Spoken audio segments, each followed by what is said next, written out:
Welcome to the Hank Cisco Show, ladies and gentlemen. Don't touch that dial. We have a show here that's going to be helpful. Anybody that thinks about going in business or somebody that's in business, you want to learn how to bob and weave, learn how to, a lot of little tricks and how to save money, how to make money. It's all about.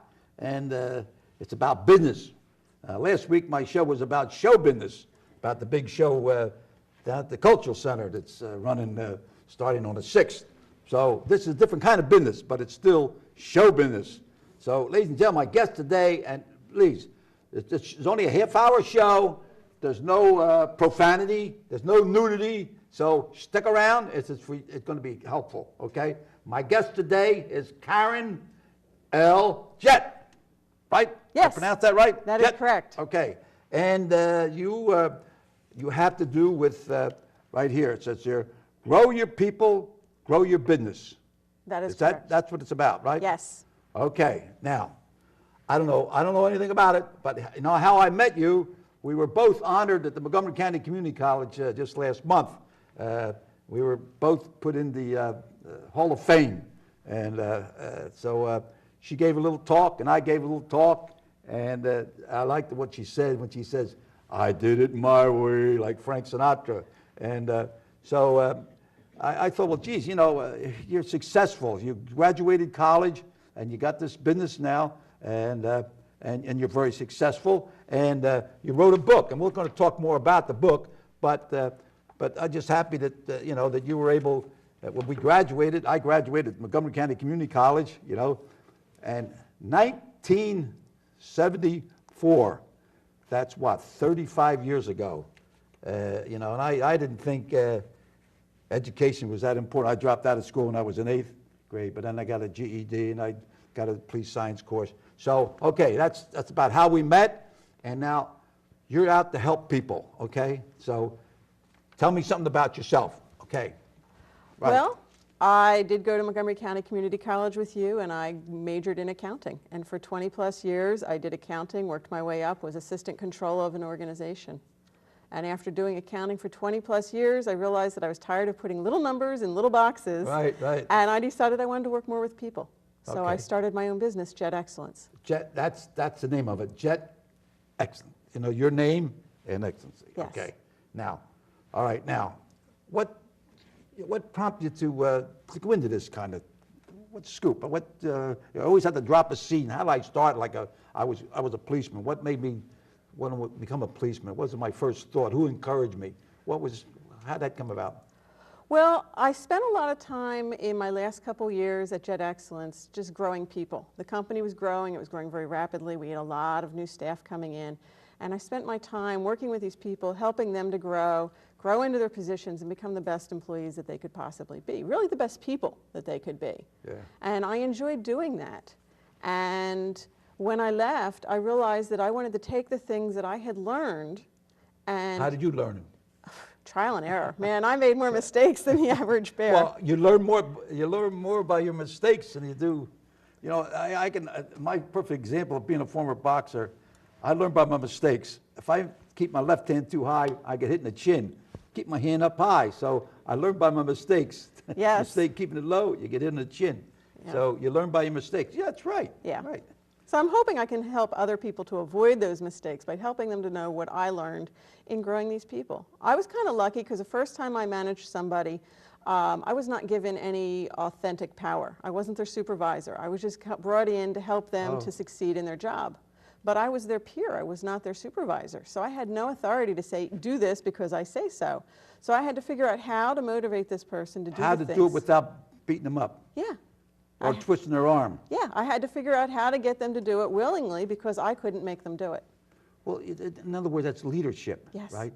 Just like a sergeant or in the Army, a police department, or in a job, or teacher in control of his class, his or her class, right? Right. So that's it. Now, give me a couple tricks. Couple some tricks. Things. Well, one of the main things is to really get to know your employees on an individual basis. You really have to know what makes them tick, what they're interested in, what they're not interested in, what are their strengths, where are they maybe not so strong, and how is that holding them back? Find out something about them. Yes. And then once you know more about them and you've created this relationship, and I always say it's based on respect and trust. And that I always went into them with the idea not that they were somebody who worked with me, but an individual who had rights and deserved my respect off the bat. And so there was a lot of trust, and I would always trust them before they would trust me.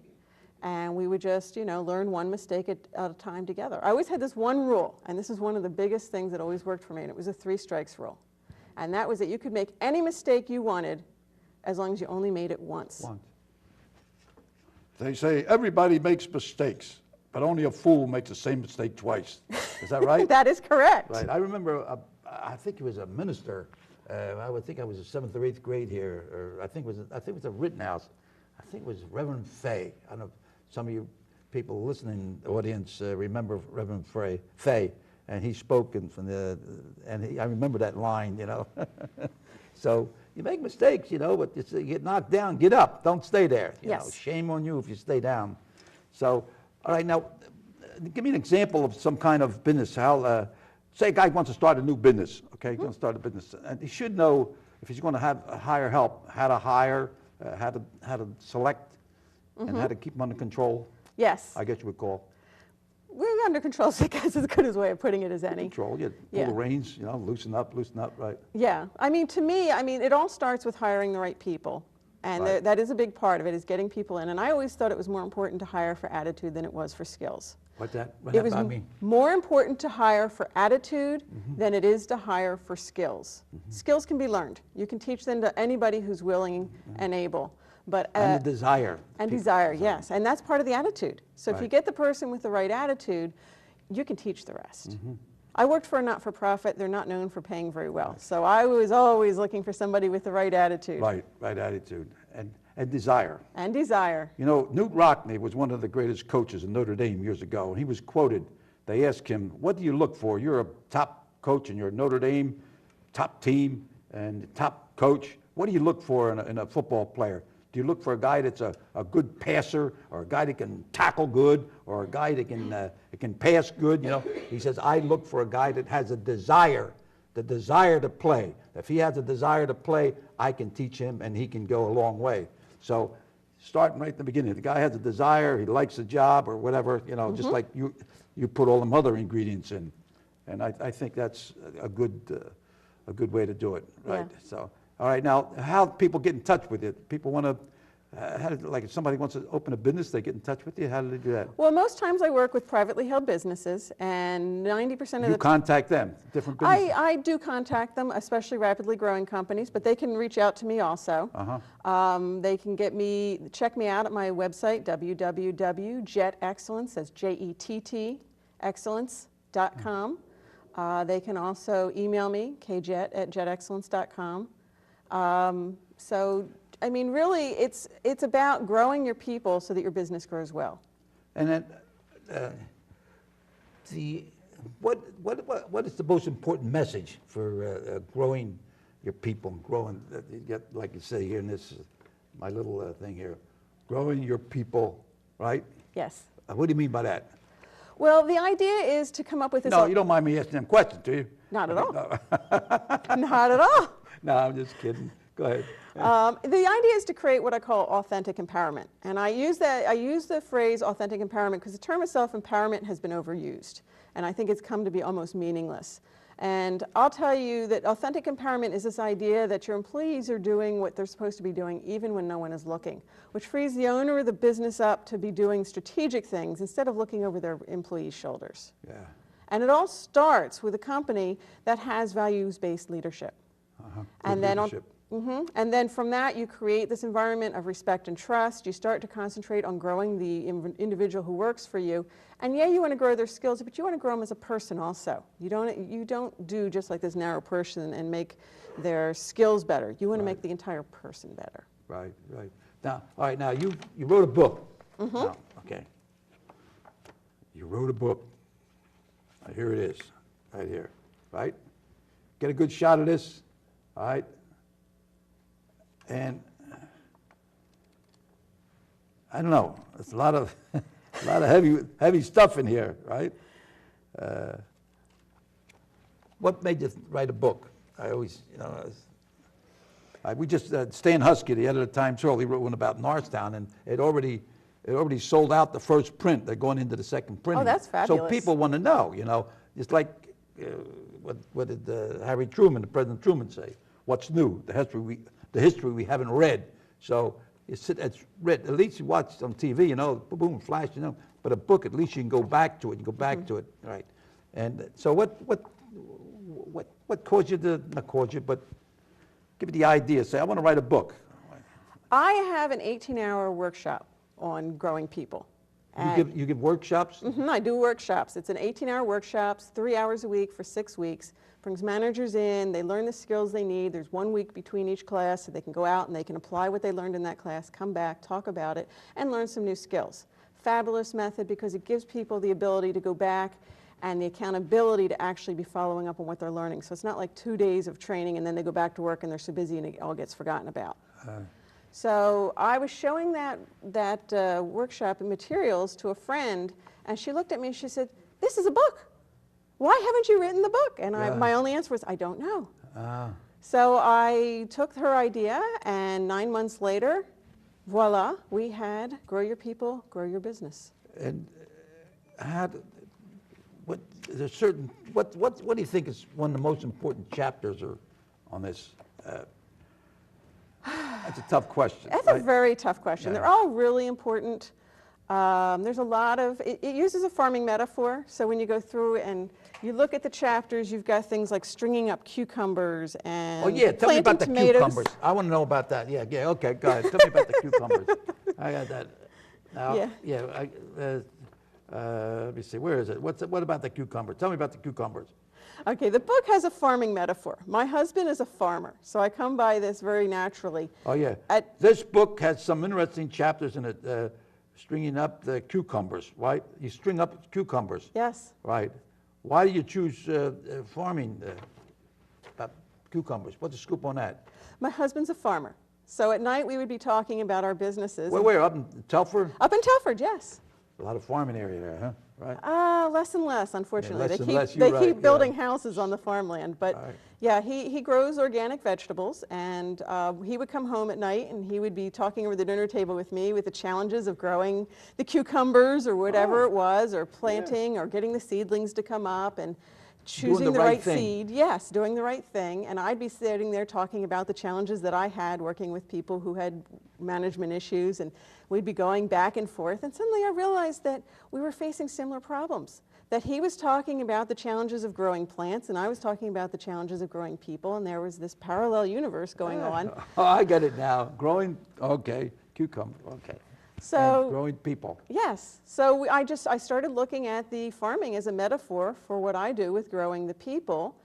And I think it made the book more interesting and more fun, and it also made it more accessible, especially to people who love to farm. In other words, drop the seed, right? You have to drop the seed. So when you go to these seminars, what's the opening remarks?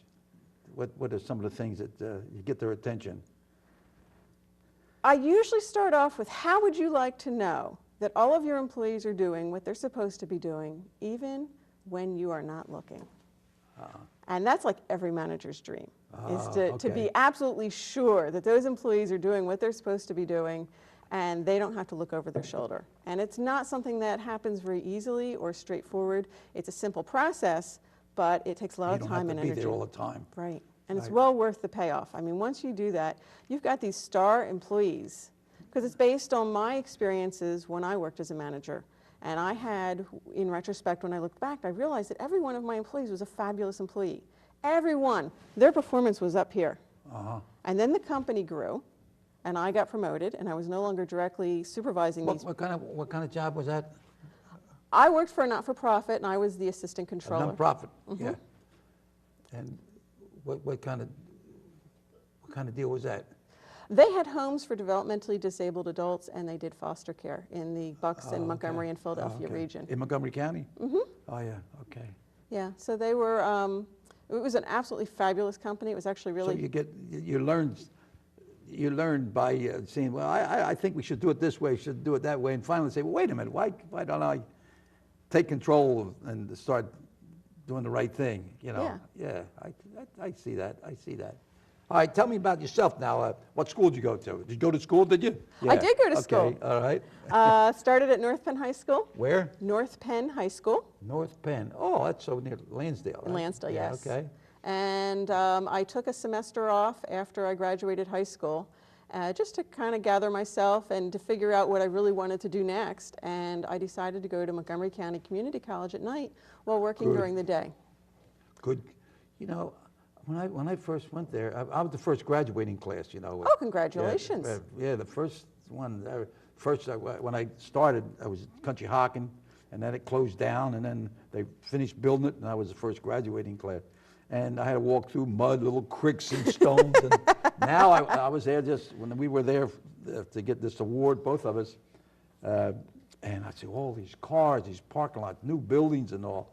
You know, education, boy, it's right there. And then get it while you can. You know, it gets me sometimes when I hear about the kids that go to school and they go there, sit there, and they don't do anything. And it's, you know, they don't even listen. You know, get that information, get that education while you're there. You know, it's just like going through a shopping supermarket with a push cart, and you're going through the aisles and you're not putting anything in there. You're sitting in school and you're not putting anything up there. You know, so then you get to the checkout counter and you got nothing up there and you got nothing in the basket.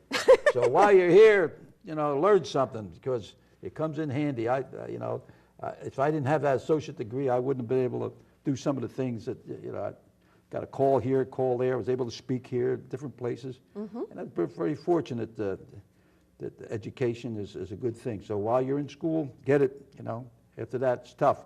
Tough to go to school when you're bringing up a family and all that stuff and working on the job. It's very challenging. It Right. took me 10 years to get 4 years of education because I went at night, and that's Right. a harder way to go. That's tough. But for me, it was really important because I was with adult students who really were interested in learning, and I needed that environment at that point. Right. Well, how about, you have any children? No children. No children? Just my husband. Just you and your husband and the plants and the Yeah, and my the- husband grows a new crop of children each and every season. And what's he do when he's not on the farm? He Just farms retired? full-time. He's a full-time farmer. He's a full-time farmer. He was a maintenance mechanic for I over thought he 20 just- years and finally decided that he wanted to do it full-time, and that is how he's making his living. I don't think I ever interviewed a real farmer. You know, everybody says he plants tomatoes and zucchinis and stuff for a hobby, but that's great. And so you're a vegetarian? No, I eat meat,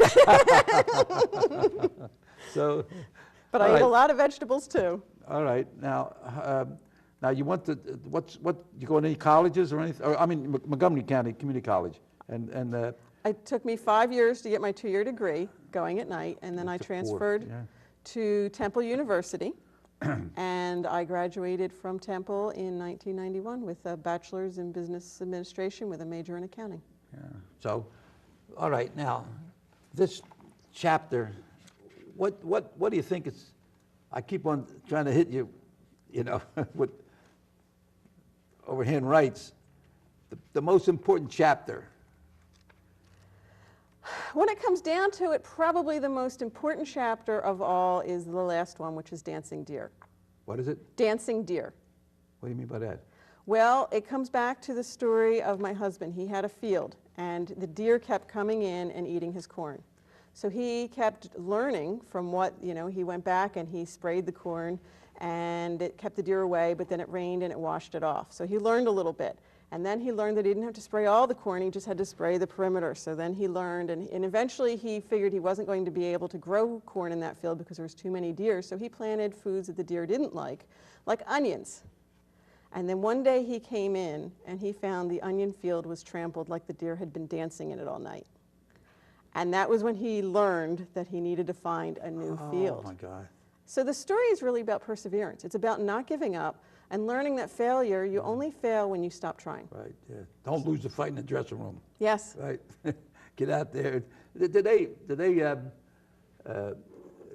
have when they plant corn one year, and then the next year they plant something else? They never put the same thing. Rotating the crops. They rotate that. And does that have anything to do with your business? Rotating?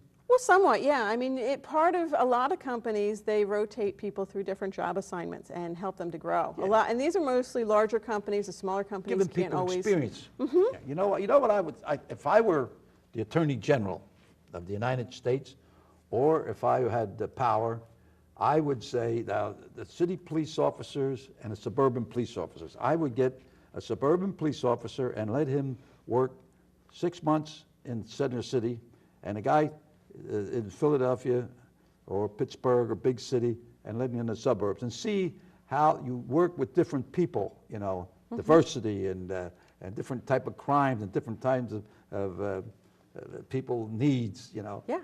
So it's going right back to the crops. You know, you keep doing the same thing over and over again. You keep planting potatoes, potatoes. You don't get no more potatoes, right? That's right. Eventually, what you get is a potato famine. Yeah, and So that is true. It's growing and feeding. It keeps the crops, the people, Right. ripe, and it keeps and if them you eat the interested. right food, you get the right thoughts. Well, here we go now. I'm talking like a doctor, right? But all right, now this year, we did mention. I think, what was it? When you graduated college, you had the idea of what you were going to do, Well, or you just learning by?